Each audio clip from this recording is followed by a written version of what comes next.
J.J. Abrams was paid a ton of money to develop an entire universe and tons of concepts and TV series and films for WB and HBO. Coming up on his 5 years there, $500 million and $1.5 billion allegedly spent on developing multiple projects, including an entire Justice League Dark universe, he's delivered nothing. So let's talk about why everything was scrapped.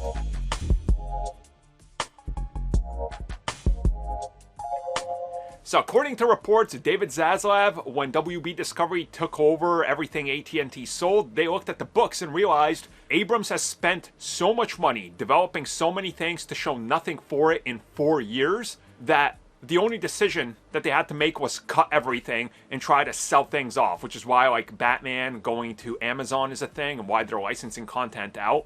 From what we understand, Swamp Thing, Constantine, Madame Xanadu, Deadman, Zatanna, and 3 other projects, including a live-action Justice League Dark big-budget film, were deep in development, having spent years on making a connected universe that all ended up being scrapped because it was going to require billions more to just get off the ground, and J.J. Abrams was essentially using the money that he was given and more money that he was given to bring in his friends, get them paid to work on this, but they weren't showing any results. And I want to say I'm surprised by this, but I'm not, because chances are he probably brought on like Chris Terrio, and Chris Terrio worked on The Rise of Skywalker and other projects that were not good. And J.J. Abrams doesn't tend to listen to a lot of people, and he needs to be kept on like a budget leash, because we've seen what happens when you give him free reins. He literally doesn't understand the concept that he's working on, and he just goes off and does his own thing and then pisses off half the fan base. So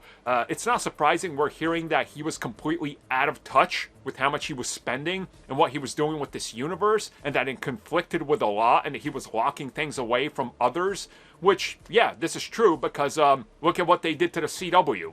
Anything he was interested in, suddenly rip it out of that, and the other TV side of things. So, and just to think, he's still there and he's going to continue. It sounds like they might extend his contract. The only man that fails upwards.